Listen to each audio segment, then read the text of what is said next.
The Second Amendment Foundation needs you to take action now. Joe Biden and Kamala Harris have pledged to make taking away your Second Amendment rights a top priority through gun bans, gun confiscation, government regulations, and even a gun tax.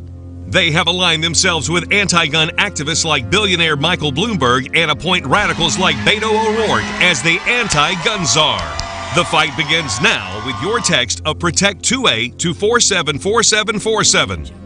Text Protect 2A to 474747 to pledge your support and become a Second Amendment first responder. Your right to own a gun and protect your family are on the line. Text Protect 2A to 474747 and join the fight to protect your Second Amendment rights. Text Protect 2A to 474747 to pledge your support and become a Second Amendment first responder.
Shooter standby.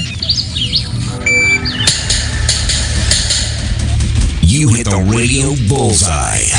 And the home for everything Second Amendment, concealed carry, the latest gear, reciprocity, legislation, the right to self-protection, and it shall not be infringed. This is Eye on the Target Radio with your hosts, Rob and Amanda. So, hey folks, welcome to the show.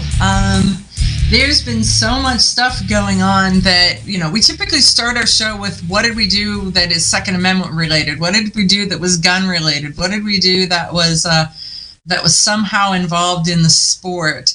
And everything I do is somehow gun related. I don't know how that works out. Well, we're very much saturated and embedded in it. There is no doubt about it. When you start to make a list, it's like, man, we look like we're busy. So. Right, and everybody says, "What are you doing?" Nothing.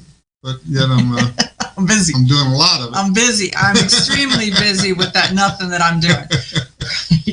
Right. There's a whole lot of it. So this week I have had a conversation with Mike Loychik and with Diane Grindell, who are both state reps in the state of Ohio, who are trying to pass a bill to make Ohio a Second Amendment sanctuary state. And so that's an interesting piece of legislation with the goal to make it to where anything that the state deems as unconstitutional on a national level, Ohio will not enforce or abide by it. So that draws some serious lines, and the question is, how far back do they go? The issue you have with some of that stuff, though, is that gives you two levels of police. Right. So it's a lot like where they legalize marijuana in your state, but yet it's still a federal law. Mm-hmm. And then down the road, you're going to get a new congressperson or something that's going to just do away with that. Well, this is a bill. So the good news is that this actually has to, instead of like an executive order, or just a sheriff department who says we're not going to do that or whatever. Exactly. So the ones where someone says I just choose not to enforce it, those I don't have a lot of faith in. We've been watching this. There's something about this is going to states' rights is what's going to the whole thing. I mean, it's whether it's going to come about as an abortion issue, it's going to come about as a marijuana issue, it's going to come about as a gun issue. One of these three things, I believe, are going to come to a head, and the states' rights versus federal rights are going to butt together, and something's going to have to make a decision there. Somebody's going to have to give, right? Right, and so it's we've been watching this, and they get right up to a spot and then they back off a little bit. Watch Florida right now, because pretty much Florida's governor is telling the president to pound salt. So, Montana has done some of this with if we make a gun here, we sell the gun here, it stays here. It has your federal rights start when we step over the state border, and since we're not stepping over the state border, get out of town. Well, and if you look at it, most of the laws that the federal government pushes are commerce laws. It's about selling across the state line. It's about traveling across the state line. So how does that actually make anybody safer or whatever? And then some of the stuff like where the 1934 Gun Control Act we were just talking about is how many people rob a gas station with a machine gun, or how many rifles with a suppressor are used to commit a crime? How many sawed-off shotguns? It's not something you see or hear about in the news every day. So are we watching something that's a non-issue that's Well, they're using the non-issues an emotion to erode rights. And so I think Maryland, I saw something pass by today where Maryland just passed a law about long guns, and I don't know the details. I will circle back. I'll circle back to that. But here's the deal. Here's the deal. I'm circling back. Now, I did see something where one of the Democrats are wanting to put a new bill out saying that to transfer a long gun, you can't go outside of your state and buy a long gun. Okay. So now you can go to another state and say you were going hunting and something happened to your rifle, you can just go to town, buy a new gun and go hunting. Now they're trying to go back to the early 60s thing where you could only buy a gun in your actual state. Well, and the reason they can do that is then they can create states where you can't get them, and they can start to work on that piece of it. They're trying to shut down the internet sales. That's one of Biden's things. So if you can't buy from another state and your gun shop can't look it up on the internet to order it and have it shipped into you, then how do you get it? You don't get it. So there's all of that. I mean, because you should be able to get. It's still the FFL in your state. So keep an eye out, folks. They're coming after you left, right, and center. There are so many things happening right now, and so it really is though a pendulum.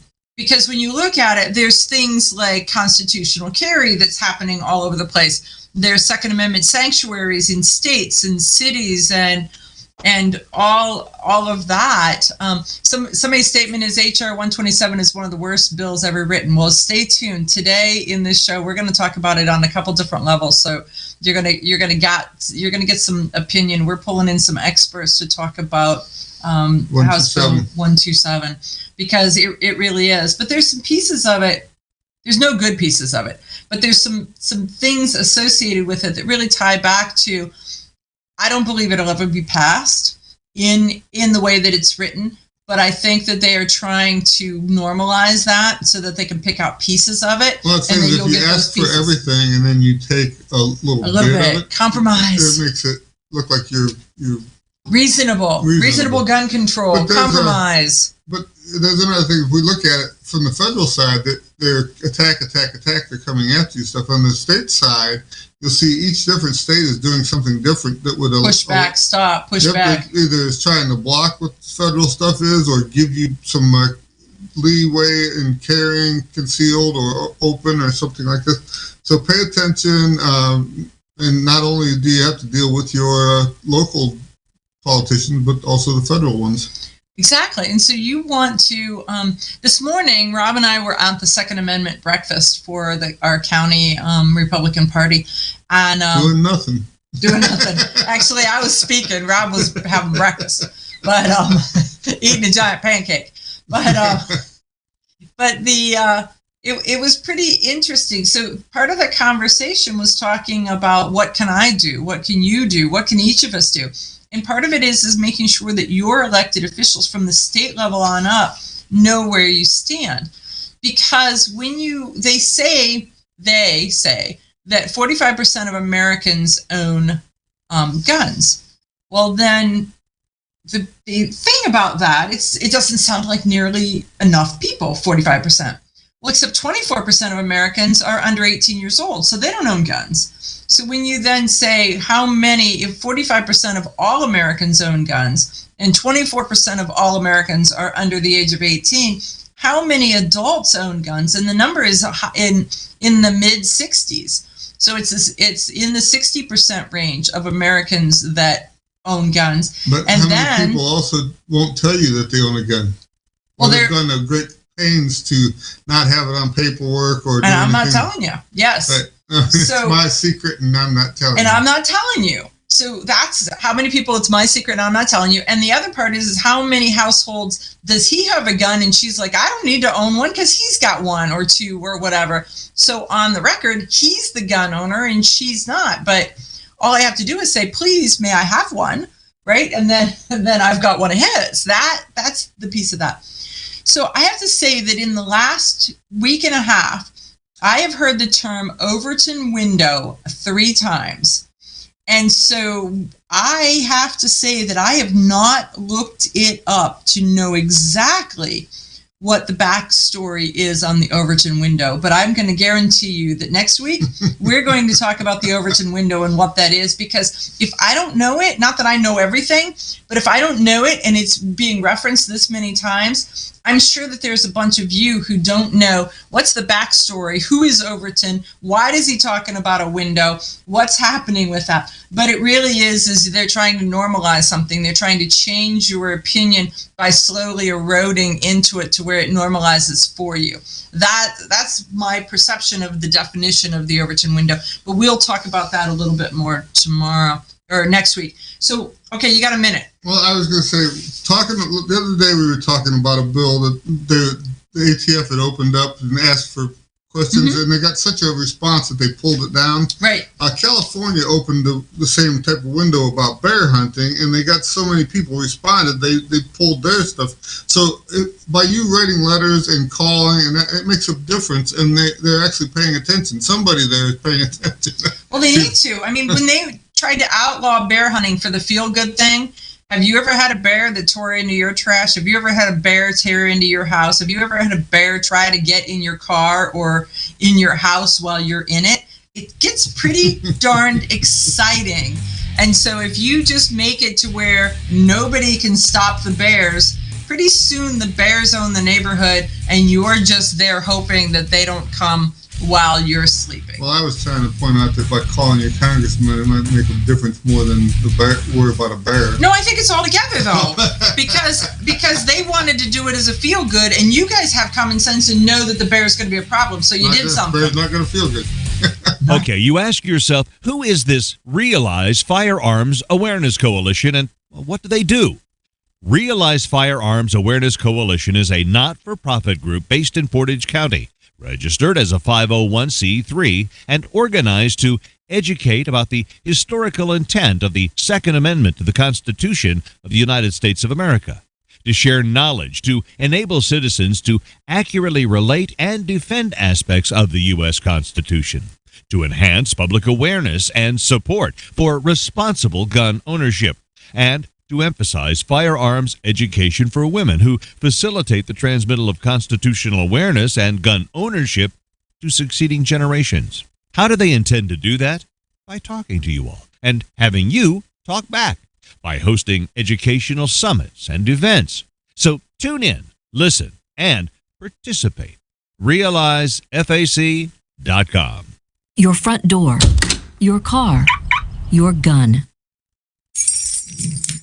Safety is a habit. Gun safety and responsible storage are no different, and the best way to help prevent accidents, misuse, and theft. Cable locks help keep firearms secured. Learn how to get a free firearm safety kit. Visit projectchildsafe.org. If you have a firearm, own it, respect it, and secure it. Brought to you by the National Shooting Sports Foundation and the Bureau of Justice Assistance. Shotgun with Charlie.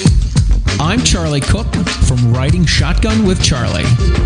Conversations in the car about gun safety, freedoms, and even a few laughs. Imagine you're in the backseat listening to an intimate chat with me and my passengers as we drive all around the country.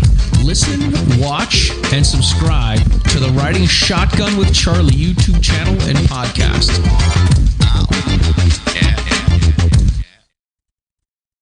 Grab your friends and head to Georgia to train with the Complete Combatant. The Complete Combatant offers a unique approach to self-defense training, layering the first signs of danger, lethal versus non-lethal decisions, and even surviving the aftermath. They offer premier firearms training with a range master certified instructor and host the top minds in our industry. See the courses offered on thecompletecombatant.com. That's thecompletecombatant.com. Had a dirty day? Grunt Goat Tactical Soaps, made from fresh goat's milk and organic oils that detoxify, clean, and restore moisture to skin, will get you ready for your next adventure. These unique soaps are handcrafted in the Blue Ridge Mountains and shipped to anywhere in the U.S. Visit SillyBillyGoatFarm.com for their full line of Grunt Goat Tactical Soaps. That's SillyBillyGoatFarm.com. Ladies, ever wish you could find a brand that understood the difference between feminine and functional? A brand that didn't make you choose between looking good and looking tough? Check out offhandgear.com, a brand designed by a gun girl / mom that closed the gap to give you feminine, durable, functional gear. Offhandgear.com, the brand that gets you. We all know rust is bad. To help keep rust from forming on your firearms, tools, and other ferrous-based items, you want to have Rust is Bad in your gun-safe toolbox and anywhere you want to be rust-free. Rust is Bad bolsters and G-strings deposit small, safe particles that coat your rust-vulnerable items. Save your valuable items with Rust is Bad. Go to www.eyeonthetargetradio.com and follow the link for more information. That's www.eyeonthetargetradio.com for Rust is Bad.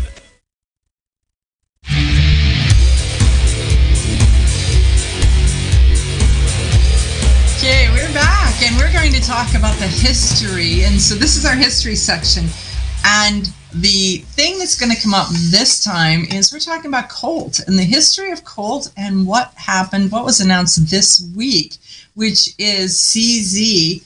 They bought Colt. And there's so many people who've got opinions, and they're like, oh, that's good, and oh, that's bad, and oh, this is going to be horrible. Rob, what's your opinion? I think that's probably the best thing that's happened to Colt in a long time. I mean, if you look at CZ, their quality's good. They have manufacturing facilities here in the U.S. I think with the big thing that somebody needs to watch for is if CZ plays its cards right, all of the Italian manufacturers have to watch their import guns, because who's going to buy a fake Italian Colt when you can buy a CZ quality American-made Colt? So they could just go back and own that whole market. They have all of these drawings, patents, and blueprints from 1836 on up. They can make what they want when they want to, and nowadays with the CNC machinery, it's so simple for them to tool up and do this stuff. The biggest thing is somebody 150 years ago wrote this blueprint out, and once you put it all together, does it actually fit together? Yeah, they're going to have to prototype each one just a little bit because usually it was like the little man that sat at the machine knew he had to make this a little bit bigger and that a little bit smaller to make it fit together, and he's long gone, and now nobody bothered to write that on the prints. But the quality is there. I think that this is going to bring Colt back to being a world power. I mean, everybody knows the name. Nothing more powerful than a Colt 45. I mean, yeah, it's your marketing is already done for you, frankly. I mean, you just need to make them available. Right, just make them available, and they'll people, what do they say, you build it, they will come. They will come. Well, because Colts has been building military contracts for their long guns for a while, but that's pretty much. They started out in actually 1847 with the military contract to the Texas Rangers, and that's they've kept it going. Mm-hmm. It was funny. I've read so much stuff this week, and people are saying, "Oh, well, they hired these the immigrant workers and built towns to look like their town in the old country," and because they used what do they call the parts, interchangeable parts. That was one of the first companies to go to interchangeable parts. In reality, Colt hired these people coming over because they were craftsmen and they understood the hand fitting and all this stuff.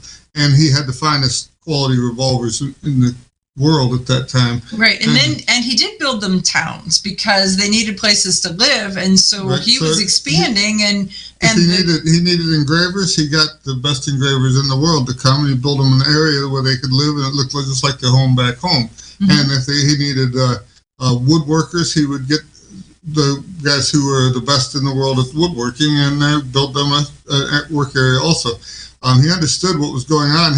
Colt actually died before the cartridge gun came out in 1862. He passed away, and there was a time in there that Colt wasn't allowed to make a gun with a bored-through cylinder because Roland White owned the patent for the hole. Mm-hmm. And so there was a couple of companies that would buy Colts or parts of Colts, modify them to rimfire and centerfire cartridge guns, and then resell them on the market. So there was some. They were actually Colts, but they were built by a third secondary party. Yeah, so they were tuned up. To try to get past that, because White hated Colt for some reason. So White would not let Colt pay the patent fee to put the bore-through cylinder in. And the thing that is funny is that today they wouldn't allow you to own that hole. You can't patent a process. You can patent a process, but you can't patent a whole. You can't patent a feature. Right. So it's just specifically a feature of the firearm, and so that's it's pretty interesting watching the personalities and everything that tied into this, because when you really go back into the history of the guns, there was a few key people that kind of played one another, and then they'd move from place to place, and that was it. So there were some brilliant gun people, and that was their piece. Well, it's funny because when you get into some of the stories, like the Maxim machine gun, Maxim had a superior quality machine gun to other manufacturers at the time.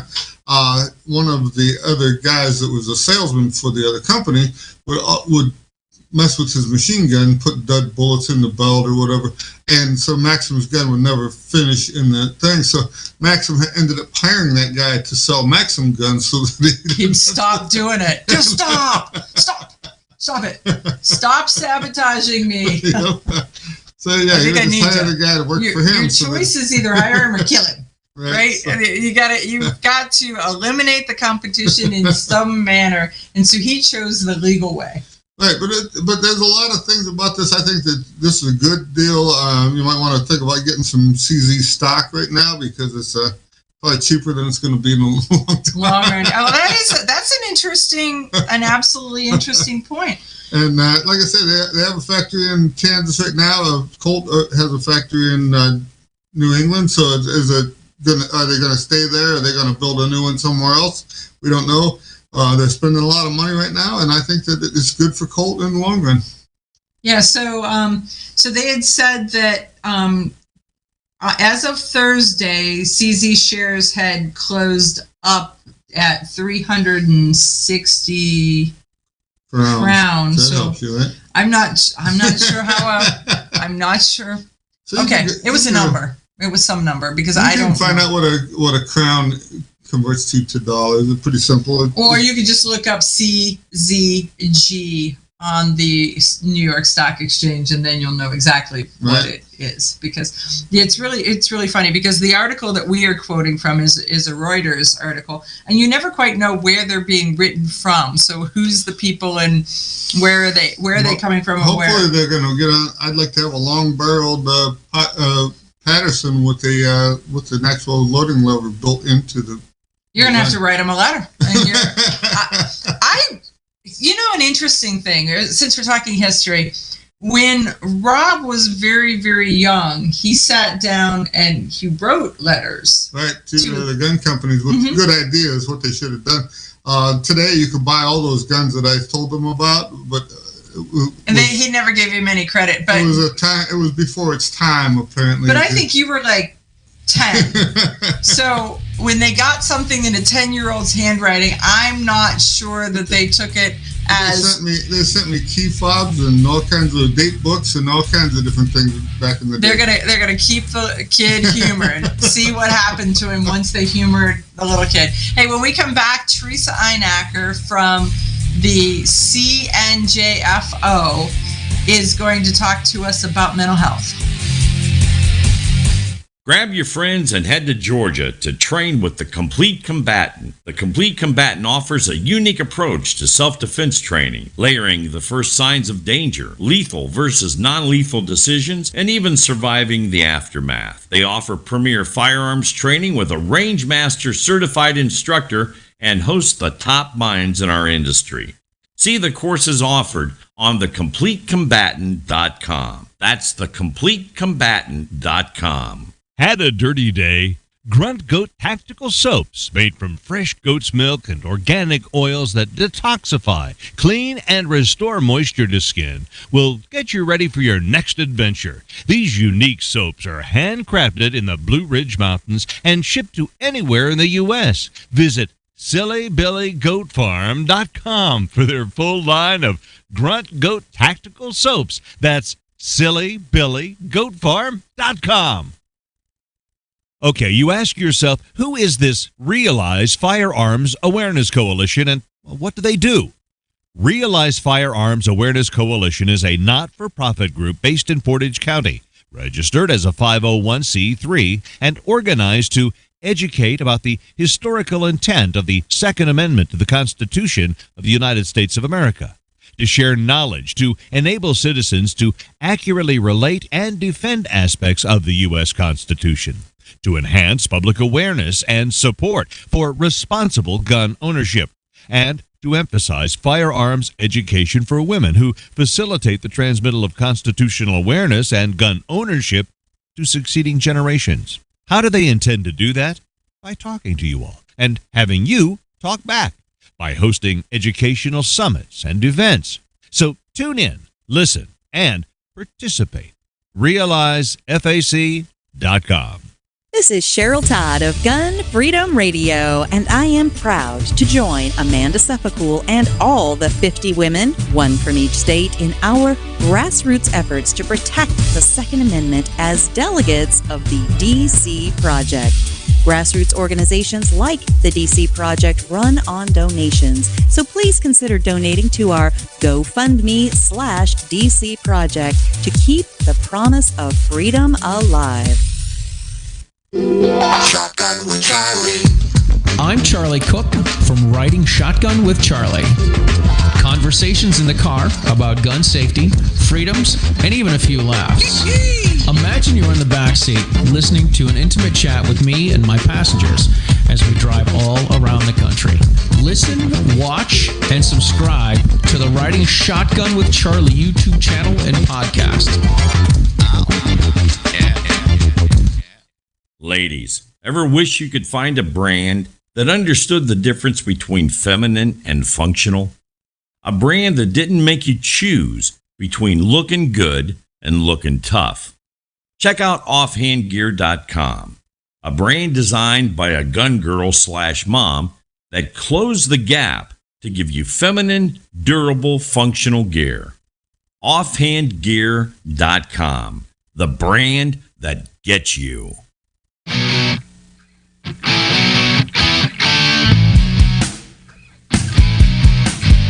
Hi, this is Paul Lathrop from the Polite Society podcast. I wanted to let you know that the show you're listening to is a proud member of the Self-Defense Radio Network. You can check out all the shows on the network by going to selfdefenseradio.net or tune in for more on Self-Defense Mondays on Karma Radio, KRMAradio.com.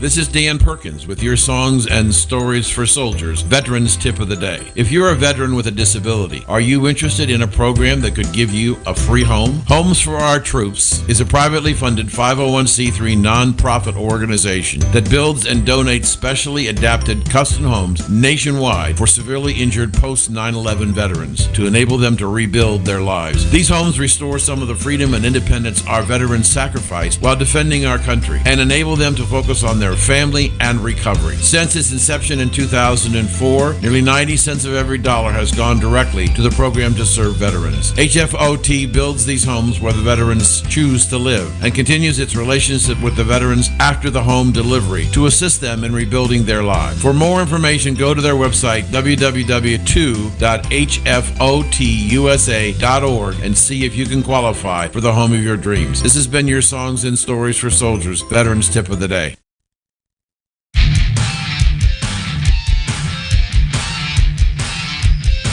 Okay, folks, we are back, and we have invited a group of guests, and so we're going to have a few more guests on our show than we typically have. And our first one is Theresa Inacker from the CNJFO, and she is also an amazing lawyer and a deep thinker and a Second Amendment advocate.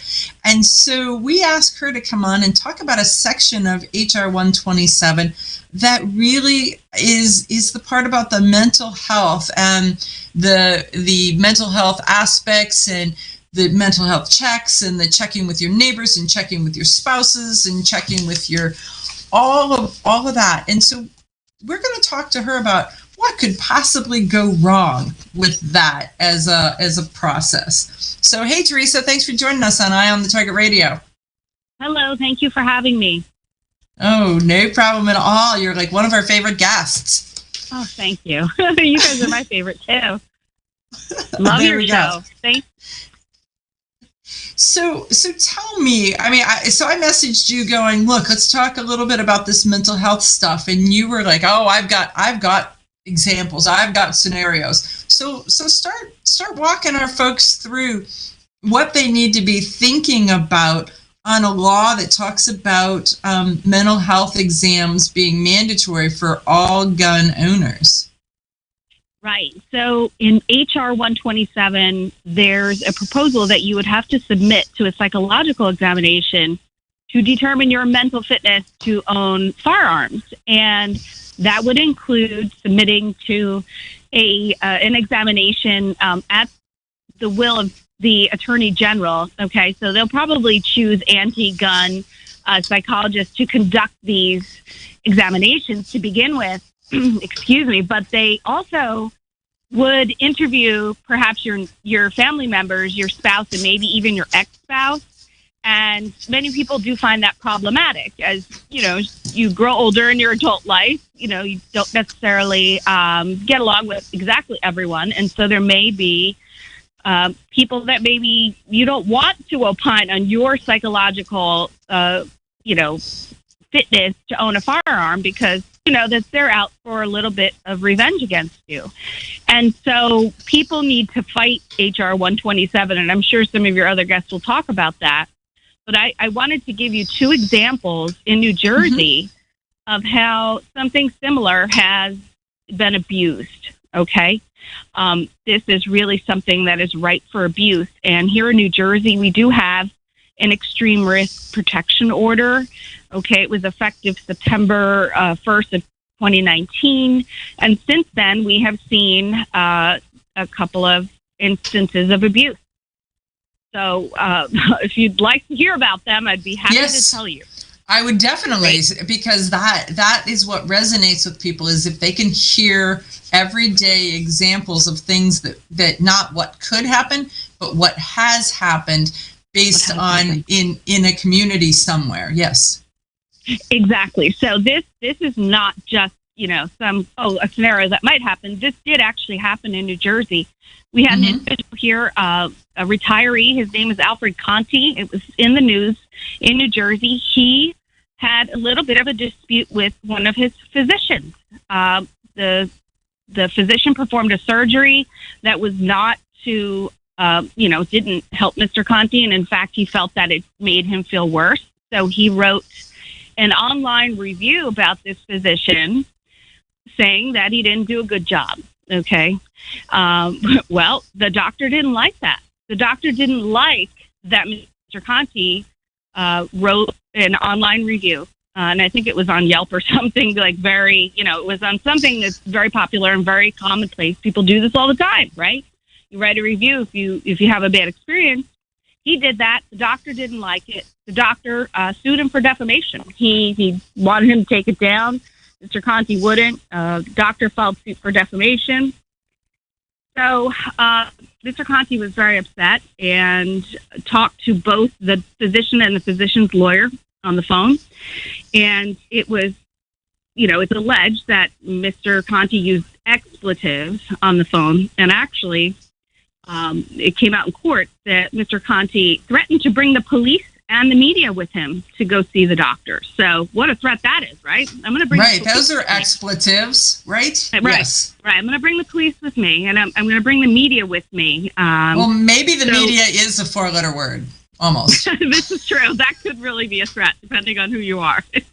So anyway, long story short is that this person wrote a bad review of the doctor. Doctor didn't like it and ended up red flagging Mr. Conti. He knew that he owned firearms. So he had his attorney contact the police department and say that he threatened, violence against him. So they came at 1:00 in the morning. Mr. Conti was in his pajamas. They knocked on his door at 1:00 in the morning. Bang, bang, bang. They come in and they seize his firearms. Scared him. This is a disabled person, a retiree. He has no criminal record. He's a certified NRA instructor. He's an RSO. Okay. A grandfather. Never had a criminal record, nothing in his whole life. So the doctor red flagged him, basically used the police. Police went in there and they went and seized his firearm. So it played out in court quite a bit. There were some court dates and a lot of legal fees, later. Someone represented him. And eventually Mr. Conti did get his firearms back.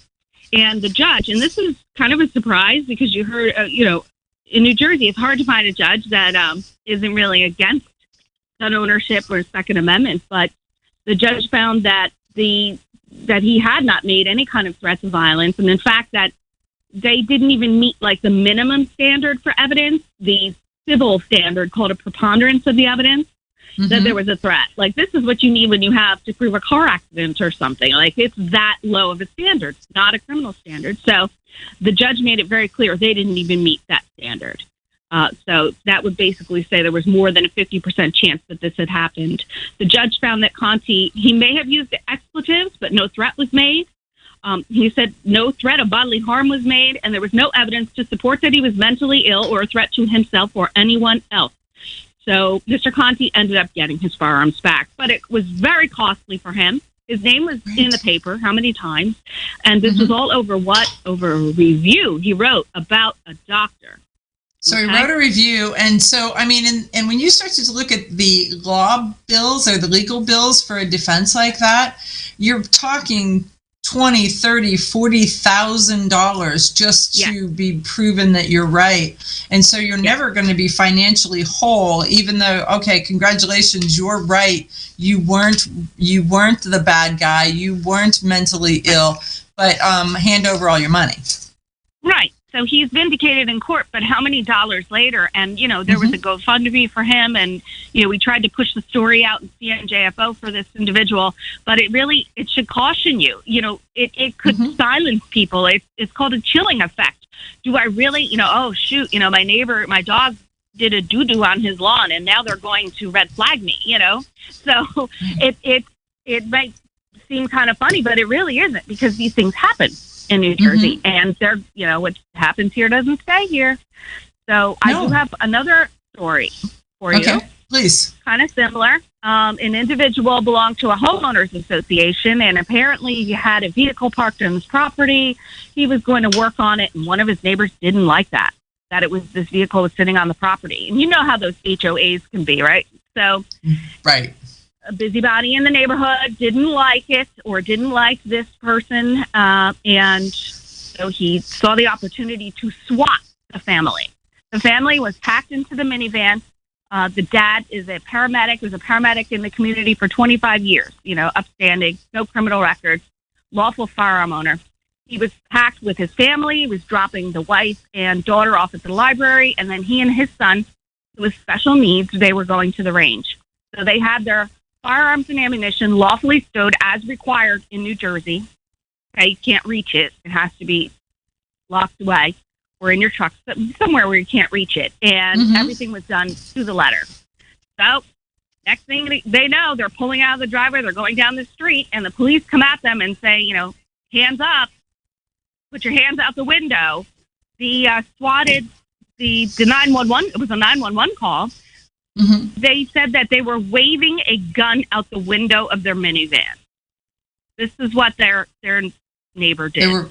They were reported to have done to be able to call the police on them in the first place, right? Exactly. They claimed that this man was waving a gun outside the window of his vehicle. And in New Jersey, there's no carry here, so we know that this is not like, you have to understand, if somebody says that, this is full-on response. So that's exactly what happened. They pulled everybody out of the car. The dad's on the ground. They made them lay prone on the ground. They handcuffed him, the whole thing. And obviously the family was very shaken up. And they come to find out that it was swatting. It was just swatting. And it was because they had a dispute over a homeowner's issue. And your neighbor knows you own firearms. Because why? They've seen you taking the stuff going in and out, to the range. Or they happen to see you with your orange hunting gear. Or maybe they see you bringing in a deer or whatever you've done, and so or your kids are playing with their kids, those kind of things. So Theresa, will you hang on and stay for the next segment, because I want to talk more to you. One of the statements that just came over was there are only 2 psychologists in New Jersey who have signed on the dotted line to say that they will be involved in this. So I want to ask about that. We'll be back right after this. Honest citizens like you protect themselves every day. We talk about it every week on the Self-Defense Gun Stories podcast. Were these gun owners lucky, or did they have a plan? How should we defend the people we love? We discuss recent examples on the Self-Defense Gun Stories podcast. Put us in your pocket.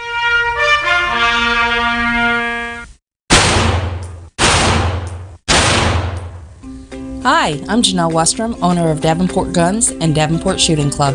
At Davenport Guns, we do so much more than sell firearms. We advocate for increased personal safety and security, not just for you, but your whole family and community. Go to davenportguns.com to see our online inventory and browse videos, articles, and things we just find entertaining. Sign up for our newsletter to learn more. This is Cheryl Todd of Gun Freedom Radio, and I am proud to join Amanda Sefcool and all the 50 women, one from each state, in our grassroots efforts to protect the Second Amendment as delegates of the DC Project. Grassroots organizations like the DC Project run on donations, so please consider donating to our GoFundMe/DC Project to keep the promise of freedom alive. Ladies, ever wish you could find a brand that understood the difference between feminine and functional? A brand that didn't make you choose between looking good and looking tough. Check out offhandgear.com, a brand designed by a gun girl/mom that closed the gap to give you feminine, durable, functional gear. Offhandgear.com, the brand that gets you. Okay, you ask yourself, who is this Realize Firearms Awareness Coalition, and what do they do? Realize Firearms Awareness Coalition is a not-for-profit group based in Portage County, registered as a 501c3, and organized to educate about the historical intent of the Second Amendment to the Constitution of the United States of America, to share knowledge, to enable citizens to accurately relate and defend aspects of the U.S. Constitution, to enhance public awareness and support for responsible gun ownership, and to emphasize firearms education for women who facilitate the transmittal of constitutional awareness and gun ownership to succeeding generations. How do they intend to do that? By talking to you all and having you talk back, by hosting educational summits and events. So tune in, listen, and participate. RealizeFAC.com. Shotgun with Charlie. I'm Charlie Cook from Riding Shotgun with Charlie. Conversations in the car about gun safety, freedoms, and even a few laughs. Imagine you're in the back seat listening to an intimate chat with me and my passengers as we drive all around the country. Listen, watch, and subscribe to the Riding Shotgun with Charlie YouTube channel and podcast. Had a dirty day?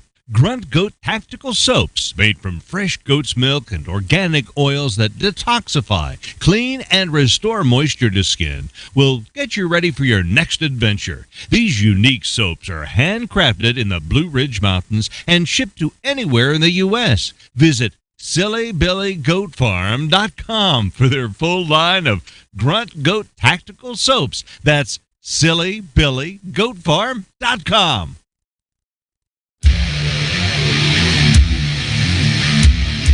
Okay, folks, we are talking to Theresa Inacker, and she is from the CNJFO, and New Jersey is facing a lot of the stuff.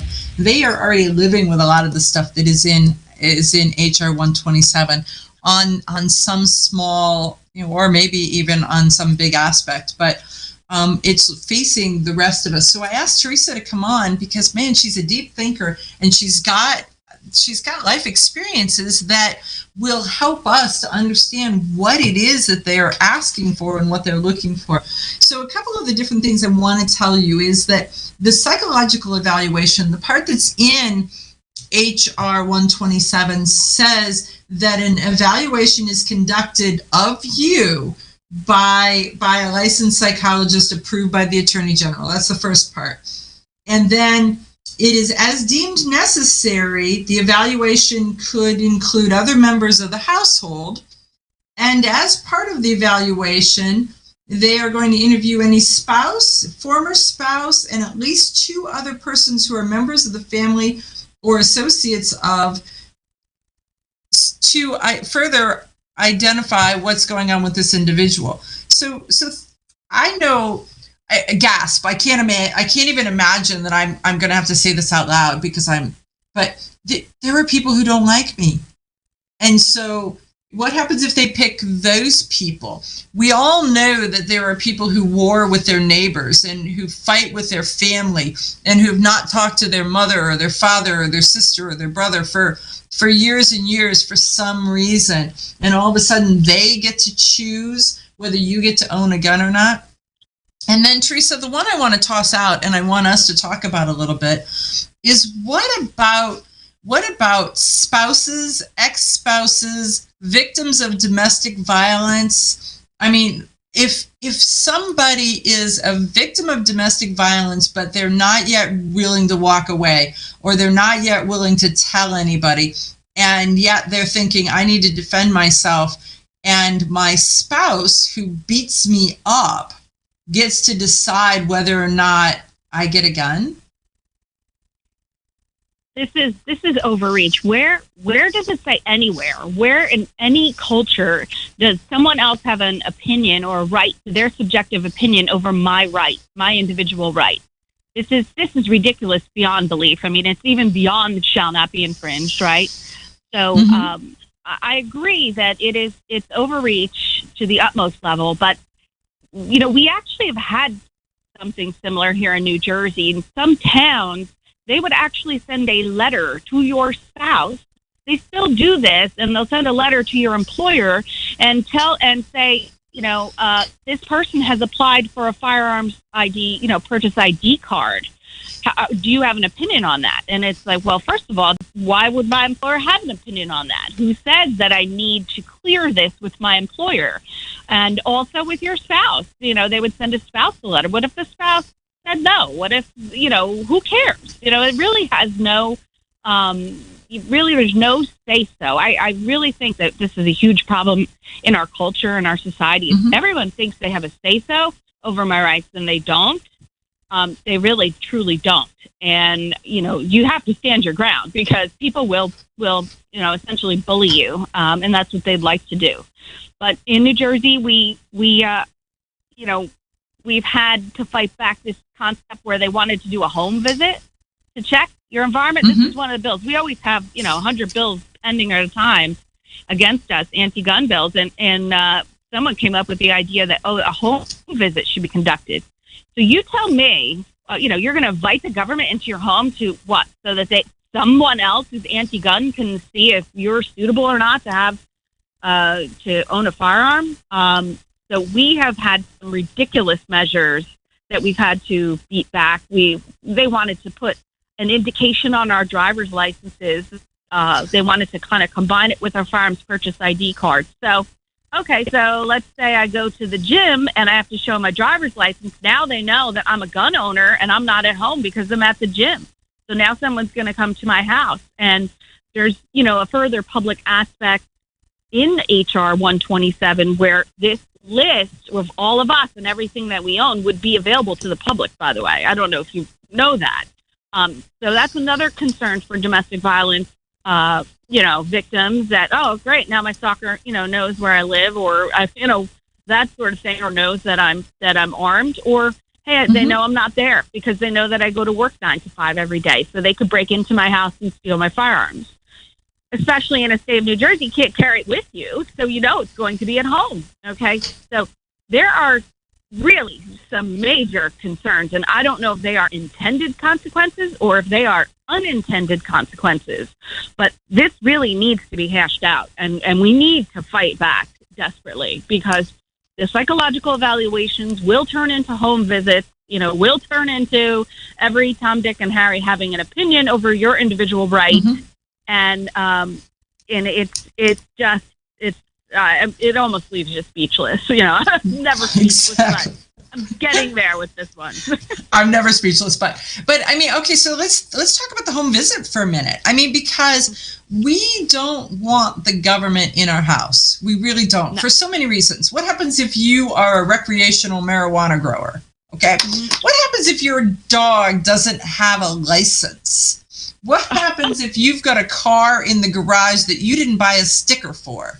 I mean, it can be so many different Maybe levels. you're just a hoarder of Chinese Zippo lighter knockoffs that you didn't tell the fire department you had that much butane in one location. I'm telling you.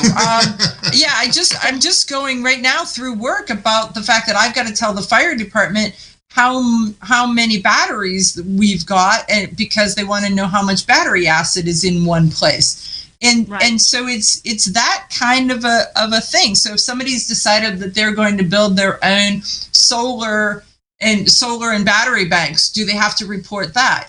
So there's all of this stuff of government intrusion that once you let their little nose into your tent, what else are they going to see? What else are they going to then have to report to their friends, to somebody else within the government? I mean, because frankly, even if you think you're a law-abiding citizen, you're breaking some law somewhere. You just don't know it. And so there's so much of that. So, Theresa, go ahead. There's so much truth to what you're saying. And, I giggle when you mention the dog license, and it may sound crazy, and the rest of the country needs to understand. When we had one of our main plaintiffs in New Jersey who filed a carry lawsuit that went all the way to the U.S. Supreme Court, and they declined it, Mr. Cheeseman, when he applied, and we have to prove justifiable need here, and you just can't do it, it's by design, okay? They told him when they did their checks and everything else on him that he did not renew a dog license on time. That was one of the reasons why he was ineligible, okay, to meet the standard to get a carry permit, because he didn't renew a dog license on time. And I am not kidding, and I am not exaggerating. So people might think, oh, yeah, that'll never happen. No, it does. It does happen. It happens. It happens in places like this, and they'd like to infect the rest of the country with this mentality toward guns. You guys really need to activate. You really do. And we're pushing as hard as we can, and we've been fighting against all these things all this while. So, we will continue to fight against these intrusions as well. But the rest of the country, you need to wake up, because they are going to find out that you didn't renew a dog license on time, or you didn't get a rabies shot for your dog, or whatever. And so as crazy as it sounds, because shall not be infringed is so clear cut, they will find anything, any excuse. So if there are two psychologists in New Jersey who are willing to perform this work, they will say, sorry, there's a backlog, like our DMV. Nope, we only take appointments. Nope, we're not open on evenings. Nope, sorry, you can't, you'll have to wait, And so, again, a right delayed is a right denied. Right, so, and if there's two of them, now all of a sudden there's a 10-year backlog. You're going to die before you get to even get to the psychologist. And once again, that too is by design. So Theresa, thank you so much for coming on the show. As always, it is very informative. You're very educational, and you're such a great guest. So Theresa Inacker from the CNJFO. So look up her organization, because man, they are fighting like the dickens. So we'll be back right after this, after the commercial, with the Shooting Sisterhood. Okay, you ask yourself, who is this Realize Firearms Awareness Coalition, and what do they do? Realize Firearms Awareness Coalition is a not-for-profit group based in Portage County, registered as a 501c3, and organized to educate about the historical intent of the Second Amendment to the Constitution of the United States of America, to share knowledge, to enable citizens to accurately relate and defend aspects of the U.S. Constitution, to enhance public awareness and support for responsible gun ownership, and to emphasize firearms education for women who facilitate the transmittal of constitutional awareness and gun ownership to succeeding generations. How do they intend to do that? By talking to you all and having you talk back, by hosting educational summits and events. So tune in, listen, and participate. RealizeFAC.com.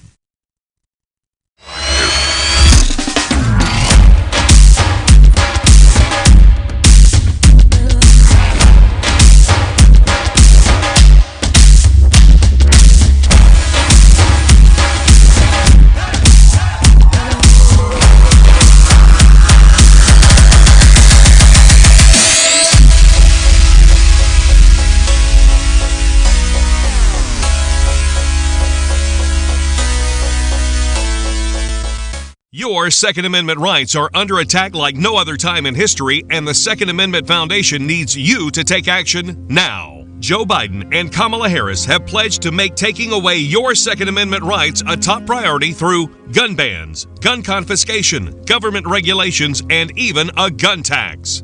They have aligned themselves with anti-gun activists like billionaire Michael Bloomberg and appoint radicals like Beto O'Rourke as the anti-gun czar.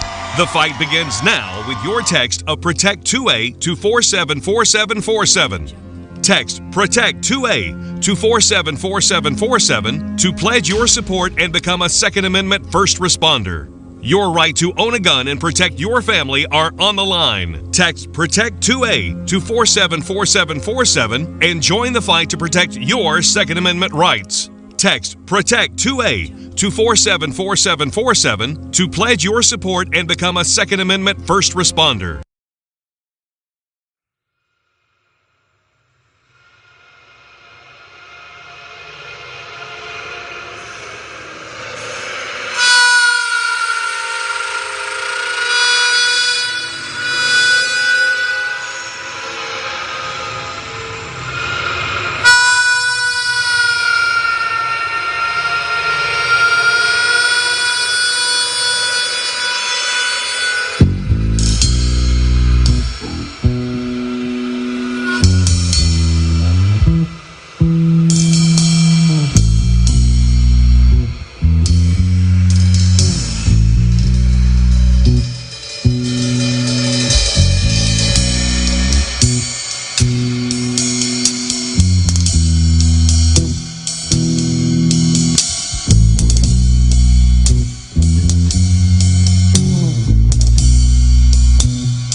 everything Second Amendment, concealed carry, the latest gear, reciprocity, legislation, the right to self-protection, and it shall not be infringed. This is Eye on the Target Radio with your hosts, Rob and Amanda.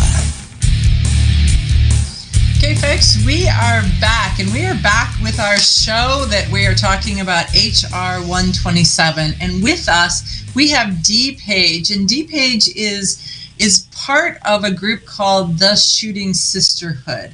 And so we've asked her to come on because the American woman is the fastest growing segment in our society, and they are becoming gun owners. So many women are buying guns. And they purchase guns for protection. They purchase guns for sport. They purchase guns for fun.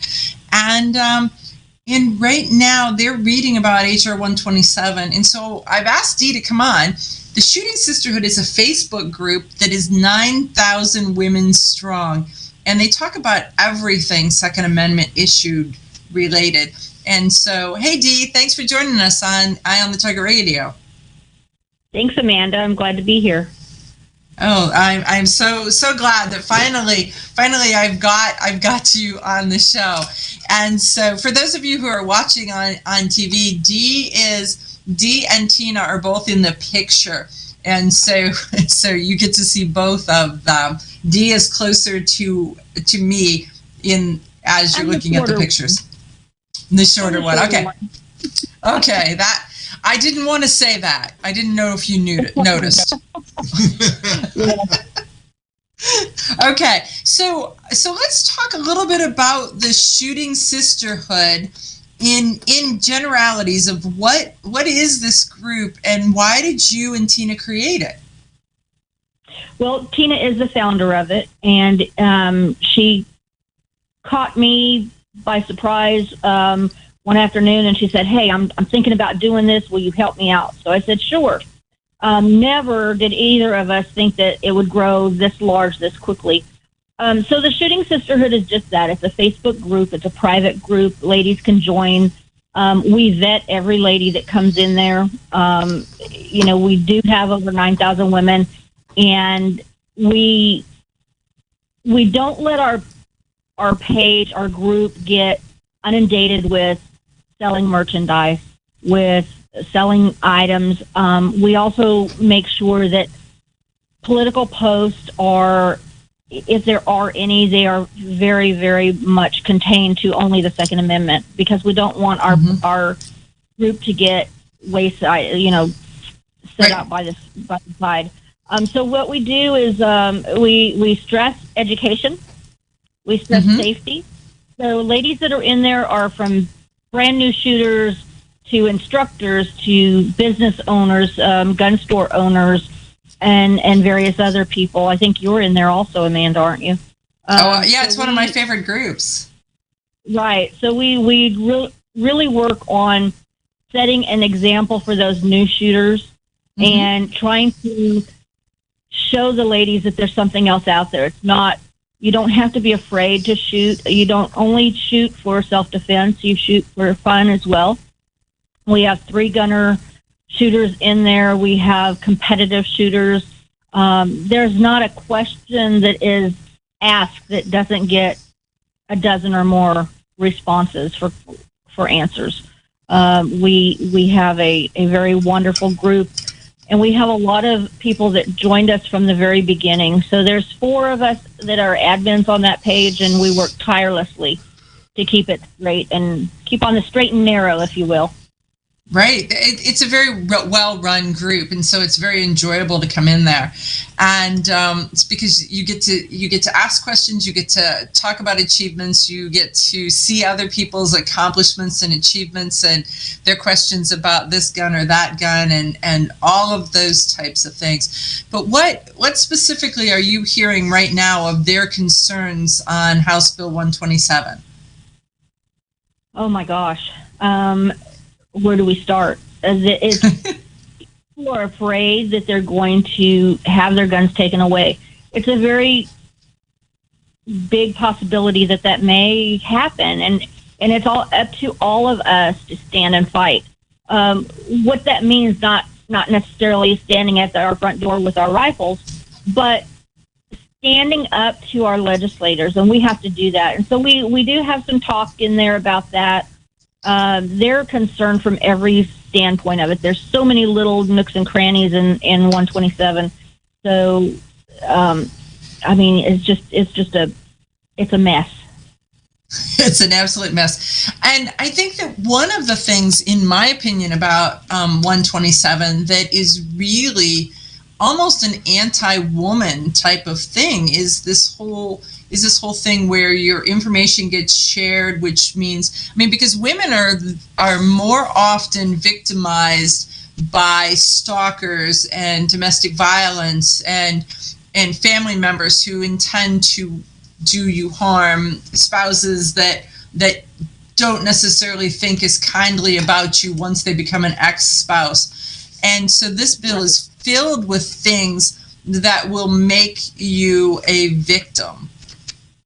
Well, and it's the red flag law in a whole nother light.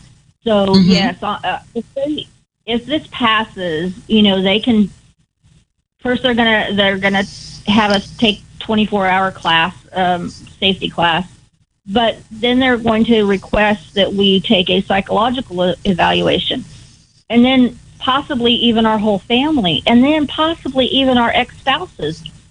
Right. I don't need my ex-spouse doing this. Yeah, so we just had Theresa Inacker on, and that was the area that we were talking about there, because New Jersey sort of has pieces of that already.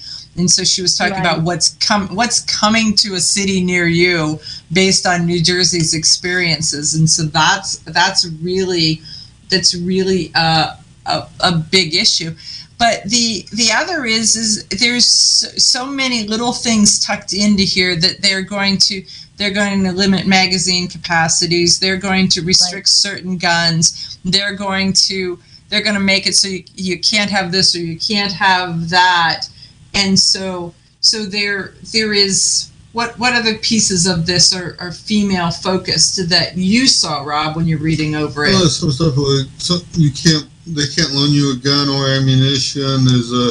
So if they can't loan you a gun or ammunition as a female or as a new shooter, how do you pick which one you want?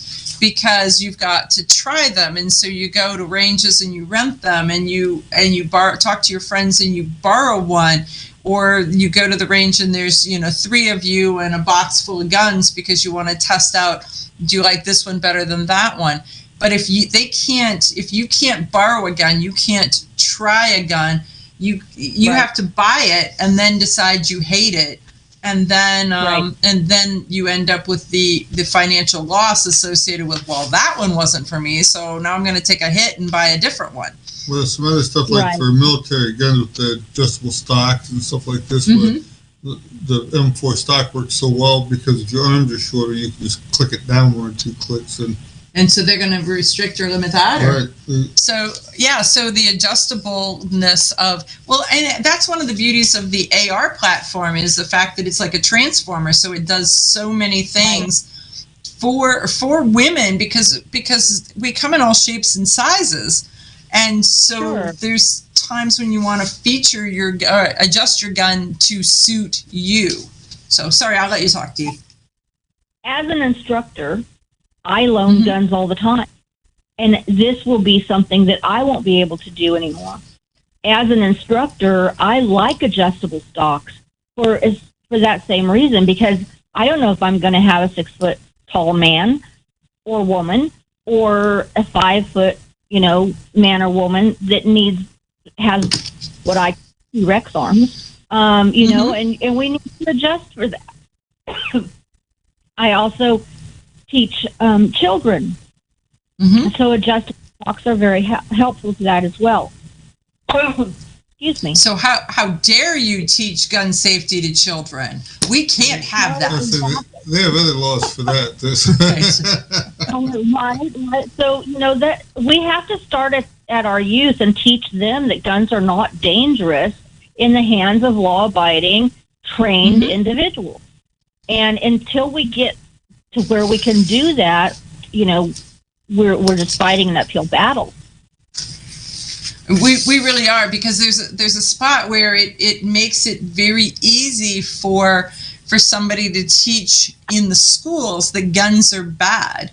I mean, guns are inherently dangerous. They are, but so is your 4x4 or your Ford Explorer or your pickup truck, right? You don't hand your gun to the 6-year-old. You also don't give him the keys to the car. You know, there are things that's why you're an adult and you decide how you're going to introduce somebody to something and how you're going to teach them all the rules for the safe care and feeding of your car, of your gun, you know, of whatever the household rules are. So, hey, this is Dee Page. Go to Facebook and look up the Shooting Sisterhood. And if you're of the female persuasion, join. You're going to really like that page. Thanks, Dee.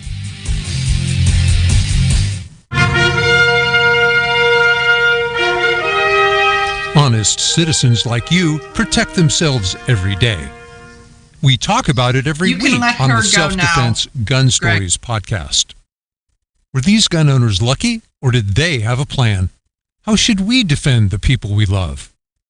We discuss recent examples on the Self-Defense Gun Stories podcast. Put us in your pocket.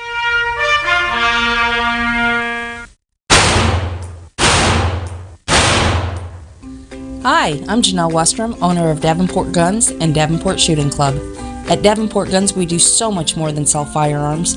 We advocate for increased personal safety and security, not just for you, but your whole family and community. Go to davenportguns.com to see our online inventory and browse videos, articles, and things we just find entertaining. Sign up for our newsletter to learn more. Your front door, your car, your gun.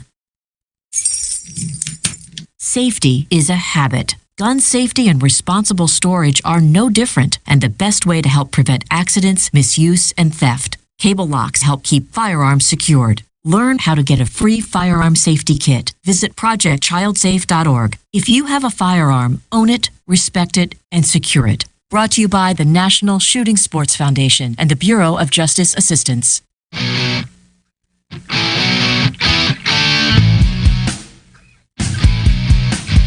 Hi, this is Paul Lathrop from the Polite Society podcast. I wanted to let you know that the show you're listening to is a proud member of the Self-Defense Radio Network. You can check out all the shows on the network by going to selfdefenseradio.net or tune in for more on Self-Defense Mondays on Karma Radio, krmaradio.com.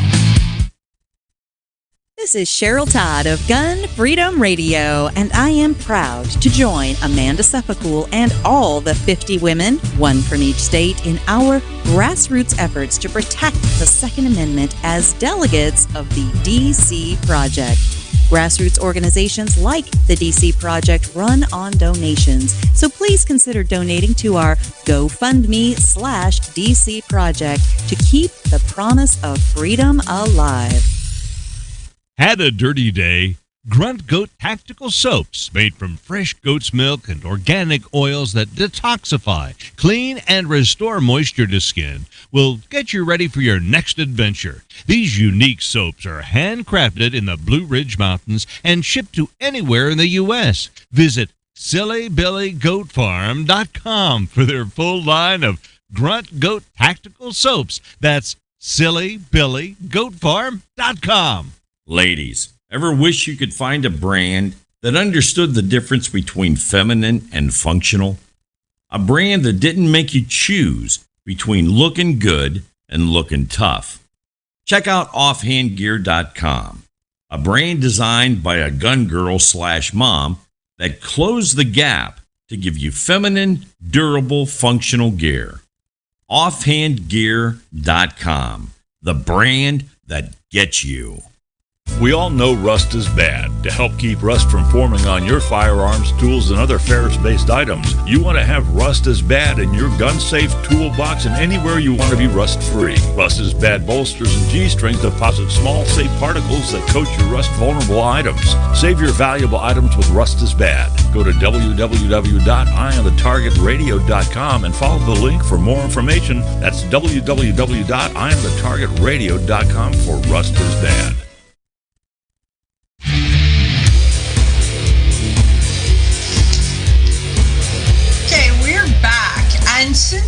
about HR 127. We're also going to talk a little bit about some government overreach in some other areas. And so these are stories that have come out in the last week or so. So parents, there's a New Mexico bill that says that parents teaching their kids to shoot guns could face up to $1,000 fine under a New Mexico bill. So if you teach your kids to shoot, if you teach them gun safety, if you involve them in a sport that you enjoy, and that's perfectly legal and it's defended by the Second Amendment, but if you teach your kids this, it could be up to a $1,000 fine. So that is a New Mexico bill that's happening right now that they are pushing, because don't think they're not out to get you, because they are. Because this is who is going to teach kids about the Second Amendment if the parents aren't allowed to? The schools aren't going to. There aren't any other clubs or organizations that are going to be allowed to. It will be turning into, because believe me, the Boy Scouts or the Girl Scouts aren't going to risk $1,000 per kid fine if they go to do something on that. And so the New Mexico Shooting Sports Association has been issuing huge warnings about this, because it's a crime for parents to teach their children about guns under the age of 12. And so I don't know when you started shooting, but I know that I was 6. I was 6 years old when my dad taught me how to shoot. And I believe that if you've got a 6-year-old or a 7-year-old and you've got guns in your house, you darn well better be teaching them about guns and gun safety and don't touch and Eddie Eagle and all of those other things. I mean, what do you think? Right, they're pretty well informed of the way you hide stuff. They live there. They live there. They got nothing but time, and they're curious, and they got energy, and you've got to sleep. That all ties for her, right? You're sleeping, and who knows what they're doing. But the government knows what is best for you. They absolutely do. Just ask them. They'll tell you. They know what's best for you. So the Pentagon is reviewing how better to screen recruits for extremism, because when the Pentagon called for the National Guard to come into our nation's capital, they were like, oh my goodness, there are some of them that are extremists. They're involved in organizations, and so they can't go to Washington, D.C. They're going to have to be sent back home. We're going to have to vet them. We're going to have to screen them.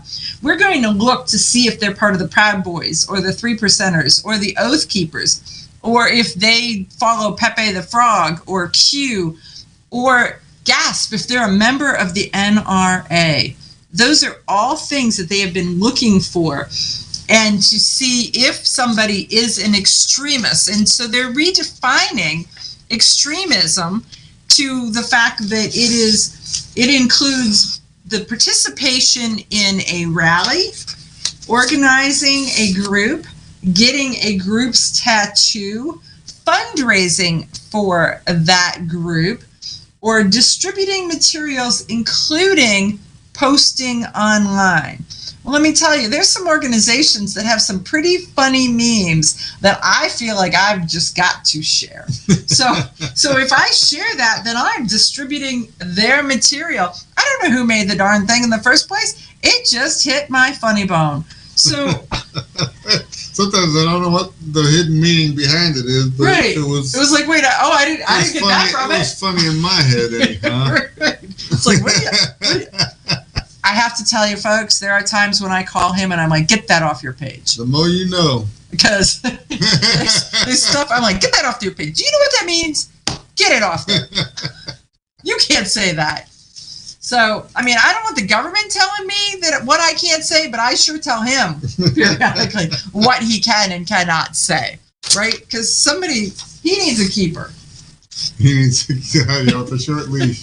He needs a leash. He absolutely needs a leash. So, I don't know. I mean, when you look at this, so they're going to do recruit screenings in a whole different aspect. I mean, because right now they're saying that the Proud Boys are white supremacists, right?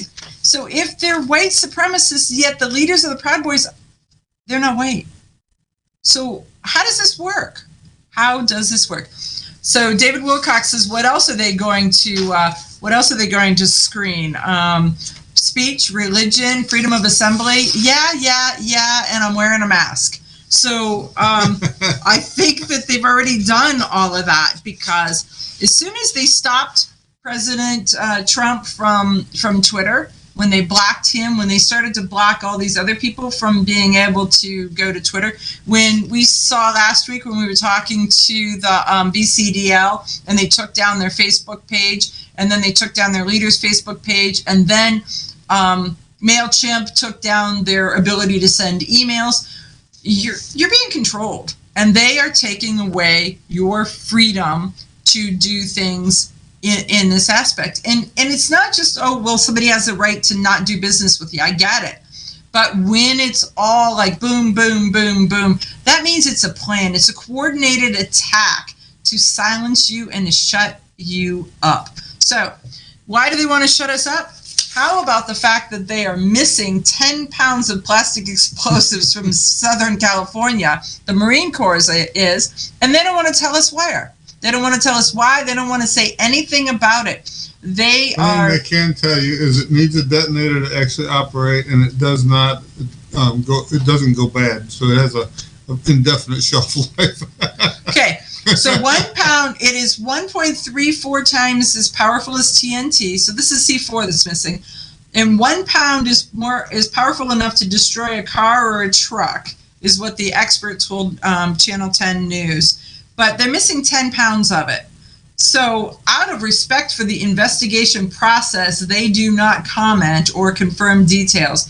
So the question is, it's been missing for a couple weeks now, and they're not confirming any details. They're not going to tell us anything about it.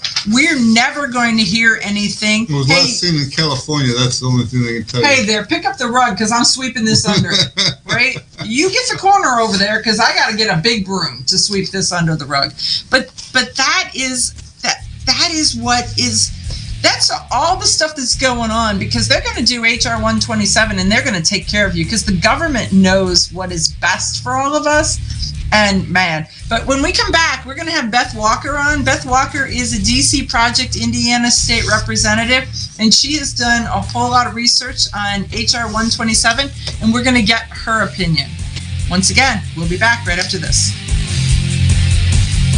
Grab your friends and head to Georgia to train with the Complete Combatant. The Complete Combatant offers a unique approach to self-defense training, layering the first signs of danger, lethal versus non-lethal decisions, and even surviving the aftermath. They offer premier firearms training with a range master certified instructor and host the top minds in our industry. See the courses offered on thecompletecombatant.com. That's thecompletecombatant.com. Had a dirty day? Grunt Goat Tactical Soaps, made from fresh goat's milk and organic oils that detoxify, clean, and restore moisture to skin, will get you ready for your next adventure. These unique soaps are handcrafted in the Blue Ridge Mountains and shipped to anywhere in the U.S. Visit SillyBillyGoatFarm.com for their full line of Grunt Goat Tactical Soaps. That's SillyBillyGoatFarm.com. Okay, you ask yourself, who is this Realize Firearms Awareness Coalition, and what do they do? Realize Firearms Awareness Coalition is a not-for-profit group based in Portage County, registered as a 501c3, and organized to educate about the historical intent of the Second Amendment to the Constitution of the United States of America, to share knowledge, to enable citizens to accurately relate and defend aspects of the U.S. Constitution, to enhance public awareness and support for responsible gun ownership, and to emphasize firearms education for women who facilitate the transmittal of constitutional awareness and gun ownership to succeeding generations. How do they intend to do that? By talking to you all and having you talk back, by hosting educational summits and events. So tune in, listen, and participate. RealizeFAC.com. Ladies, ever wish you could find a brand that understood the difference between feminine and functional? A brand that didn't make you choose between looking good and looking tough. Check out offhandgear.com, a brand designed by a gun girl / mom that closed the gap to give you feminine, durable, functional gear. Offhandgear.com, the brand that gets you. We all know rust is bad. To help keep rust from forming on your firearms, tools, and other ferrous-based items, you want to have Rust is Bad in your gun-safe toolbox and anywhere you want to be rust-free. Rust is Bad bolsters and G-strings deposit small, safe particles that coat your rust-vulnerable items. Save your valuable items with Rust is Bad. Go to www.eyeonthetargetradio.com and follow the link for more information. That's www.eyeonthetargetradio.com for Rust is Bad. Your front door, your car, your gun. Safety is a habit. Gun safety and responsible storage are no different, and the best way to help prevent accidents, misuse, and theft. Cable locks help keep firearms secured. Learn how to get a free firearm safety kit. Visit projectchildsafe.org. If you have a firearm, own it, respect it, and secure it. Brought to you by the National Shooting Sports Foundation and the Bureau of Justice Assistance. Shotgun with Charlie. I'm Charlie Cook from Riding Shotgun with Charlie. Conversations in the car about gun safety, freedoms, and even a few laughs. Imagine you're in the backseat listening to an intimate chat with me and my passengers as we drive all around the country. Listen, watch, and subscribe to the Riding Shotgun with Charlie YouTube channel and podcast. This is Dan Perkins with your songs and stories for soldiers, Veterans Tip of the Day. If you're a veteran with a disability, are you interested in a program that could give you a free home? Homes for Our Troops is a privately funded 501c3 nonprofit organization that builds and donates specially adapted custom homes nationwide for severely injured post 9/11 veterans to enable them to rebuild their lives. These homes restore some of the freedom and independence our veterans sacrificed while defending our country and enable them to focus on their family and recovery. Since its inception in 2004, nearly 90 cents of every dollar has gone directly to the program to serve veterans. HFOT builds these homes where the veterans choose to live and continues its relationship with the veterans after the home delivery to assist them in rebuilding their lives. For more information, go to their website, www.hfotusa.org, and see if you can qualify for the home of your dreams. This has been your Songs and Stories for Soldiers, Veterans Tip of the Day.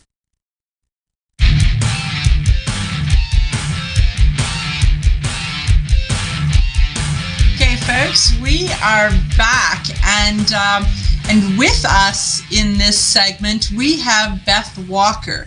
And Beth Walker she has so many things. You got to look her up. I mean, I just say Google her. She is not only the state leader for the DC Project in the state of Indiana, but she is a professional shooter who shoots 3-gun for Ruger. Is it not, Beth? Yes, ma'am, it is. So she's a Ruger-sponsored shooter. She is still in her teens, and she is an amazing, amazing advocate of the Second Amendment and an amazing young lady. So, Beth, thank you very much for joining us on the Target Radio. Thank you for having me. I'm super excited for this. Well, there you go. So you are right now down at the Ambassadors Academy in Florida learning all kinds of ambassadorish stuff. So what's going on down there before we switch back to HR 127? Oh, my goodness. There's so much going on down here. I've actually been down here for almost a month now preparing for this with Diana Muller, the founder of the DC Project. And we've been, working on photography planning for the students, working on curriculum regarding filming, content creation, social media analytics. Yesterday, we did some scenario-based training in a low-light environment and some force-on-force training. So it's just been a great mix of everything Second Amendment advocacy, Second Amendment ambassador-oriented training. Oh, I went last year, and it was an experience that I believe that everybody who is doing advocacy work for the Second Amendment should consider, both male and female. This is not an all-girls program by any means, but it teaches you so much stuff. And then there's a lot of fun stuff that's tossed into it. Some of the force-on-force training and some 3-gun pointers and just all kinds of different things that are wedged into that training. Oh, it's absolutely amazing. It really is. It really is. So I know that you've had some time to look at HR 127 and find the points that you find to be the most egregious of them all. So we've had Theresa Inacker on the show at first, and she was talking about the mental health and the psychological exams and using New Jersey's real life experiences to talk about why this is all bad juju. And then we had Dee Page on talking about brand new shooters and their concerns for it and how it may push them away from the shooting sports because they're so concerned about what'll happen with it. And now we have you. So which piece of this bill do you find the worst? Well, to me, I truly believe that the invasion of privacy that this bill allows for, as well as concerns with mental health and in violation of HIPAA laws, is probably the two biggest for me. And then obviously as a competitive shooter, this would absolutely cripple my ability to compete and to loan people on the range my firearms. We have situations a lot on the range where we'll have a bad jam in our firearm or something like that, and we'll need to borrow or grab a loaner. And this bill completely diminishes that ability to do so. So there's a lot that it's going to completely and totally destroy about the shooting sports, not to mention that it would put in place a potential ban on one of the most common firearm platforms in usage in the United States, and that's the AR-15. Right. I mean, so because I for the life of me, do not understand why they have picked that rifle to vilify. Because oh my goodness. It just doesn't make sense to me. And because it can be, it's like the 1940s shmoo. It can be anything that you want it to be. It's a transformer. You can put whatever you want on it to make it fit you. And it's not extremely heavy. It's really not extremely powerful. It doesn't kick. It can be short or long in seconds. So right, all of that. All around. That is the one that they have decided is the villain in most of their anti-gun movies, if you will. Absolutely. So in the loaning, let's go back to this loaning thing, because I think there's two aspects, and one of them is what you're talking about in the professional, in being a professional shooter or a competitor or someone who's enjoying this sport in some way. And when something doesn't, you've got, like you said, you've got a jam, you've got something breaks, you lose an O-ring, you lose a spring, something in there. And how much does it cost on average for someone to go to a weekend 3-gun match to compete? To compete, oh my goodness. Well, it depends on the level of competition, but the typical one that I'll compete in, it's between $250 and $300 for your entry fee. And then on top of that, you have ammunition, which right now we know is astronomically priced. And then we see people will buy specific firearms for certain competitions. So that's a potential added expense. And then you have hotel and travel.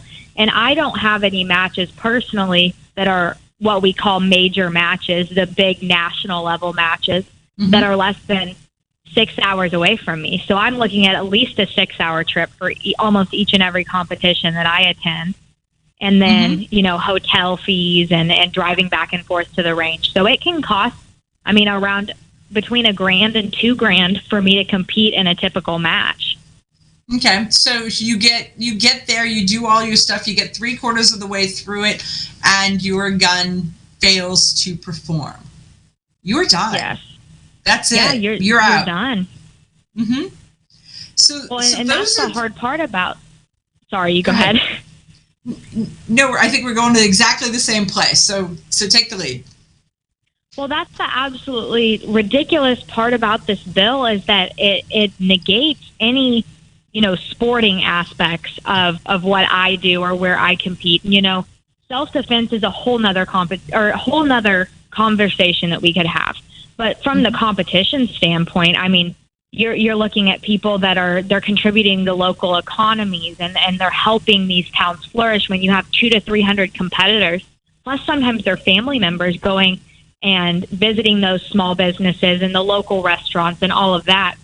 And, if this bill passes and it all goes into play, not only will those local economies be affected, but then we won't be traveling, period, the way we are because we won't be able to with our firearms.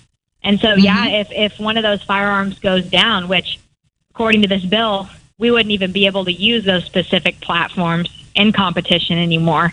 But if that platform were to go down, we would be unable to do the loaning thing that we typically do at matches when we have an issue like that.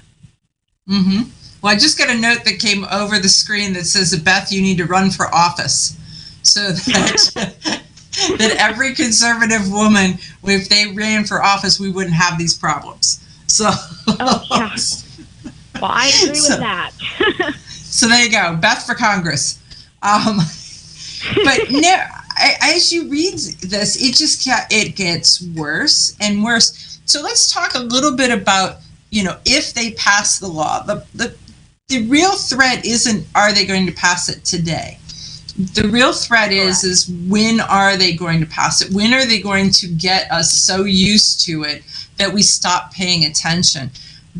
When they passed the 1934 Gun Control Act, it took them 5 years to get that passed. When they passed the Brady bill, the 1994 Bill Clinton gun ban, the Brady bill, that was Jim Brady and Ronald Reagan in the attempt to kill our president. That was in 1981, and it took till 1994 until they passed that legislation. So when we get this put to bed, when we get this stopped this year, because everybody's paying attention, nobody really realizes that it is still sitting on the shelf, just ticking, and waiting. They'll take little pieces out and push it in the different bills all along until you eventually get most of it. Right. Absolutely. And so they named this bill after a foreign exchange student who was killed in a Texas school shooting because they really want to jerk at your heartstrings. And so they will do every single little thing to erode our abilities to have the Second Amendment, to have guns. And I'm really concerned about the one with the psychological exams and being able to go to your ex-husband and ask, or ex-boyfriend and ask. Horrible. Right? I mean, the scenario for me is the one where you're a battered spouse, be it a female or a male, and they ask the other spouse, should you have a gun? Well, their answer is going to be no, and heck no. Right? So, Beth, will you hold on? We're going to be back right after this commercial break. We'll talk a little bit more about that, and then we'll talk about some of the other stuff that you've got going on. Beth Walker, DC Project.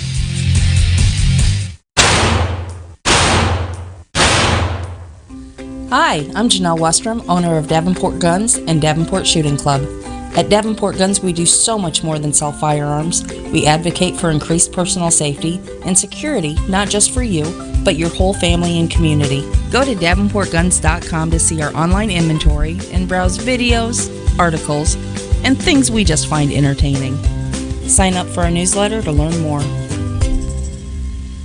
This is Cheryl Todd of Gun Freedom Radio, and I am proud to join Amanda Suffolk and all the 50 women, one from each state, in our grassroots efforts to protect the Second Amendment as delegates of the DC Project.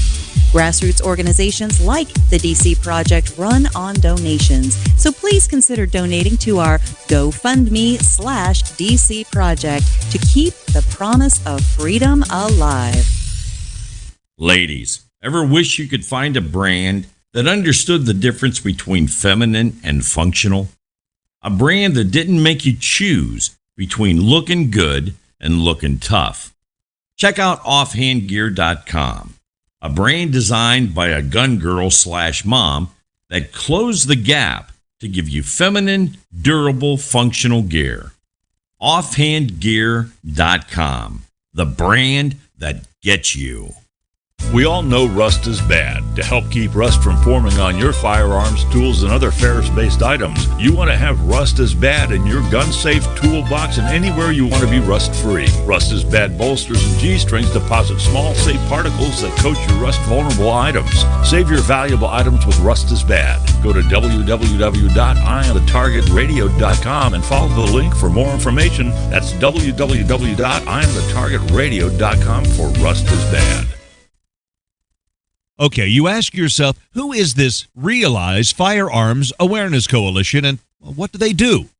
Realize Firearms Awareness Coalition is a not-for-profit group based in Portage County, registered as a 501c3, and organized to educate about the historical intent of the Second Amendment to the Constitution of the United States of America, to share knowledge, to enable citizens to accurately relate and defend aspects of the U.S. Constitution, to enhance public awareness and support for responsible gun ownership, and to emphasize firearms education for women who facilitate the transmittal of constitutional awareness and gun ownership to succeeding generations. How do they intend to do that? By talking to you all and having you talk back, by hosting educational summits and events. So tune in, listen, and participate. RealizeFAC.com. Your front door, your car, your gun.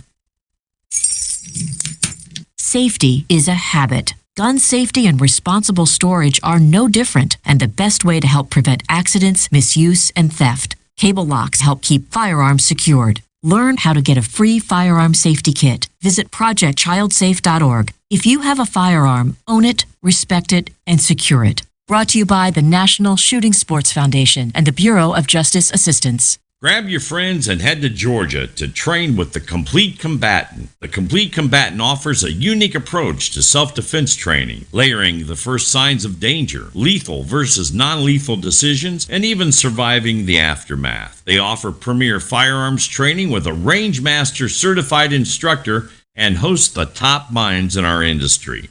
See the courses offered on thecompletecombatant.com. That's thecompletecombatant.com.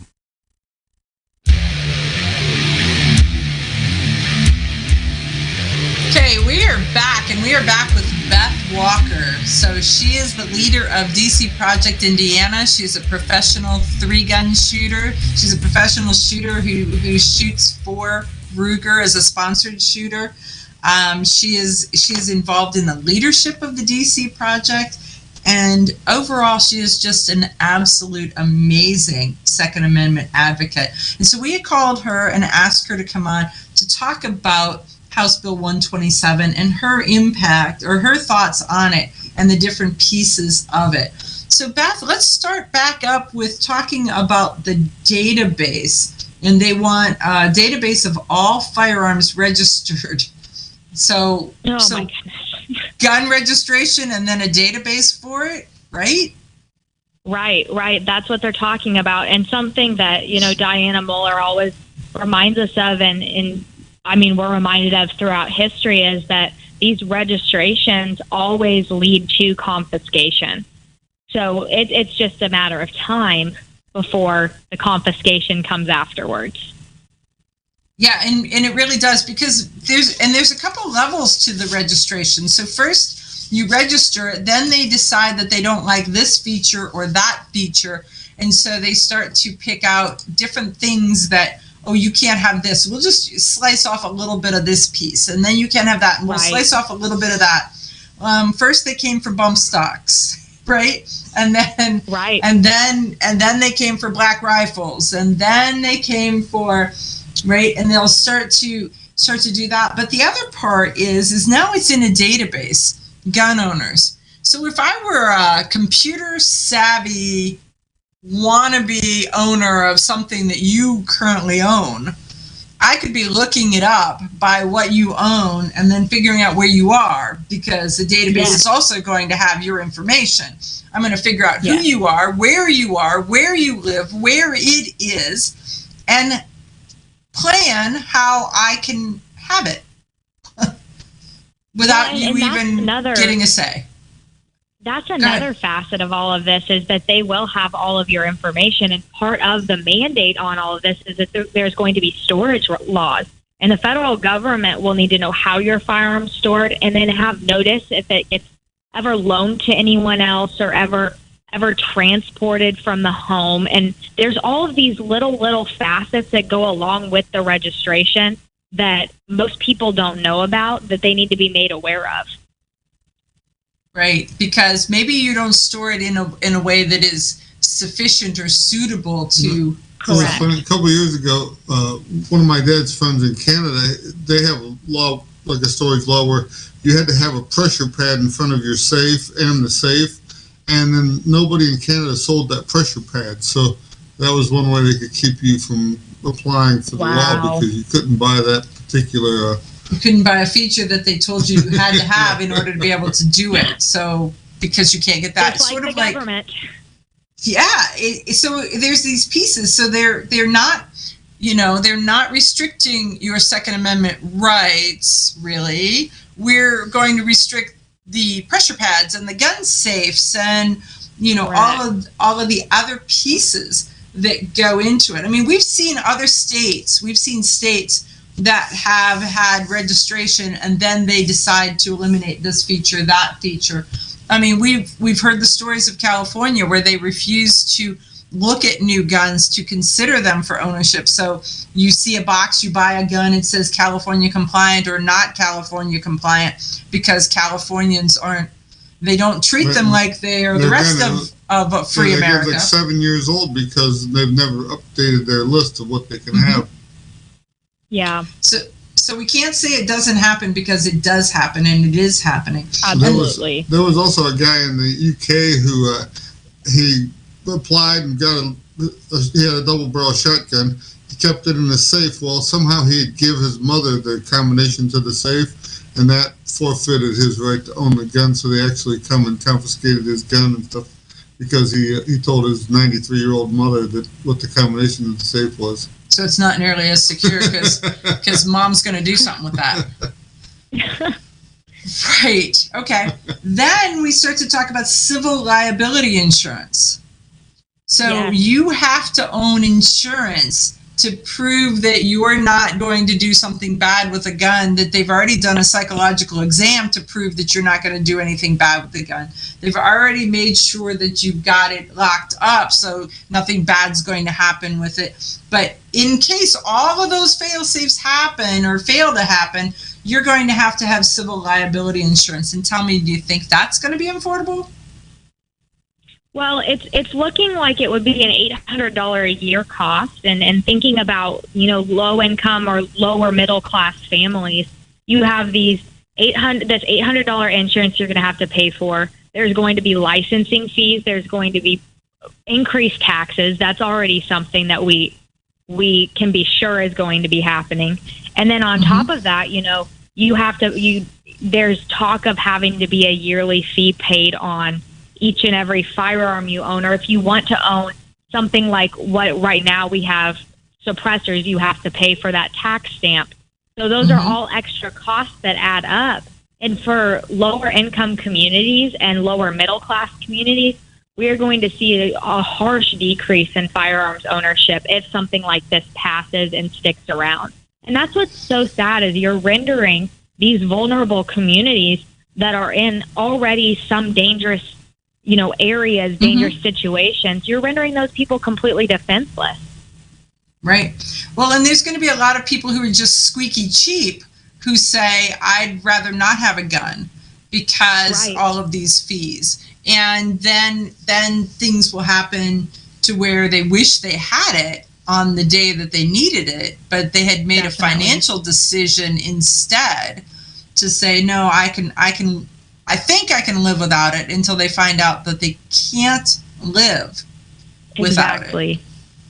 And so, Well, yeah. and that's the decision that some families may have to make as a result of this bill. You know, do I want to protect my family, or do I want to put food on the table? And that's a decision that we should not be making American citizens choose between. And it's just sickening to me that our government and the current administration is preaching all of these unity messages, and we're going to help the working class, while they're really just rendering the communities that they've been preaching to for years, they're rendering them defenseless and helpless. Exactly.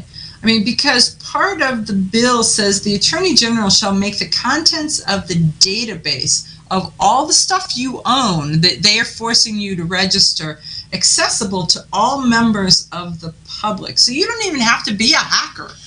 Now that I'm looking at this, it's just there. You just have to be able to search, and it's there, so you can figure out who's got what, and it does not make sense to me. Yes. Because I don't want to use the crazy word, but it is. It is. Well, and as somebody who, I have very public platforms, as many of us in the firearms community do, and I already put myself a lot out there with my firearms ownership. And then on top of that, something I've been so careful of is to hide personal information like my address, the number of firearms I have, the amount of ammunition I have, because those are very personal things and could cause serious conflict if they were released. And now you have this database that's being built by the government that releases all of this information when so private and so central to American privacy and American right to privacy. And I think you're right on that. I mean, there's so many women who go and get a gun because they've got a stalker, because they've got somebody who's following them around, and they are hiding their information. They're trying to protect themselves, protect their families, and then we're going to make all their information public. Hey, so we're right at the top of the hour. Thank you so much, Beth Walker. Folks, I want you to look up Beth Walker. She is gorgeous. She is smart. She is active. She is involved, and she is somebody that you want in your corner. And I am so glad that she is in our corner. So Beth Walker, Second Amendment advocate, bar none. We'll be back next week.